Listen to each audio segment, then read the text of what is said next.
Okay. How we doing? Doing well. Late night again. Late night On the again. grind. Talking about the invitation this time. We just finished it. It's my second time seeing it, but like I really didn't remember much from the first time, so it was still pretty good. But just to get things started, I guess.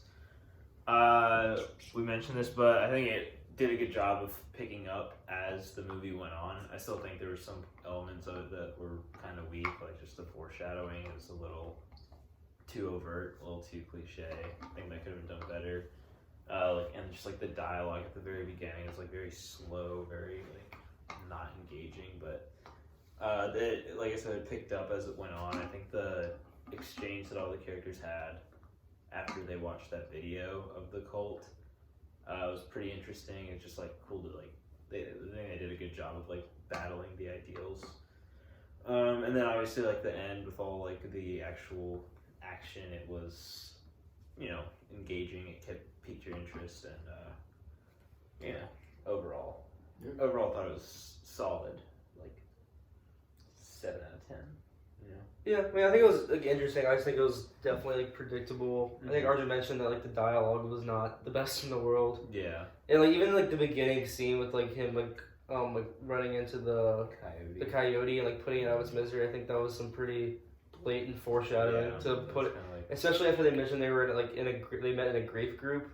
Like I think that was pretty blatant that like okay, someone's gonna try to put them out of their misery later. Yeah, it was like no like real twists. Really, it was more just like expectation of what's to do. And everything. Like the only twist was that Troy wasn't dead. Yeah. Already, yeah. Yeah, this was my first time seeing it, and I watched a preview on YouTube before we started, like before I got here to like see what I should expect. And I literally walked in, and as the movie was starting, I like called the plot, like turn off. I was like, this is gonna be about a cult, and a couple shows up's gonna be there, like sacrifice whatever. And the thing that I wasn't expecting was that only the two hosts would be in on it. Like I thought everybody was gonna be in on it, and the couple was gonna be friends. Right, but like I thought that everybody who was like at the dinner was in on it, and them two were the ones who were like the sacrifice, whatever. But yeah, I think it was in that regard, it was extremely predictable from like not even like watching it in the movie. But I mean, I think it was still like there were still a couple of like parts that like made you jump and stuff. But yeah, like Ross was kind of talking about how the ending, how that was like kind of weird, and how were we supposed to interpret that? Like this is a widespread thing. Like lots of people are doing this. All the lanterns. Like I don't know. I feel like that may be touching on some type of like a deeper message. Kind of on that note, like going back to the dialogue of it all, I think they also did a good job of like at the beginning you're like like you were saying, it's a cliche, like I know exactly what's gonna happen in this movie, but then I think they like added a bit of self-awareness with all like some of the things that the characters would say, like, oh, is this like one of those motivation or like one of those recruitment videos and all that stuff. And so like it kind of, as a viewer, you're just like, okay, like this movie has the awareness, like the emotional intelligence to know like what they're doing, so it kind of engaged you in that way. You're like, all right, where are they gonna go with this? Like they're calling out what a cliche thriller movie would have, so like let's see where they go with this. So I thought that was like I think they navigated that and like kind of saved themselves a little bit. I also thought the acting was pretty good. Yeah. Like it was like kind of, the writing was like kind of corny, but like it wasn't like at any point I was like, man, I was like, this acting is like making this movie a lot worse, because usually with movies that feel like kind of cheap like this one, where it's like the same like backgrounds and settings, and that doesn't really change, and one house. and there's not a lot of movement.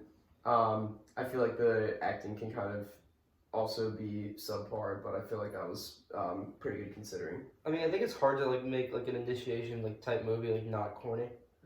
And so I guess like the only way to not make it corny is to admit that it's corny.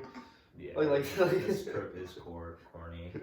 And yeah, like if you want to go to like social commentary and stuff, like just they could just be talking about like people who have had grief or like, you know, done terrible things, like that Pruitt guy killed his wife, and they did not react enough to that. yeah, Also, like they should have left after that. But exactly, yeah, but like, and like so this cult example could just be like, you know, symbolic of like just the, you know, like people's indulgence in like drugs and alcohol, and basically like Will at the end when he like is going off and he thinks Troy's like dead, he's like, this is about like denial and stuff like that.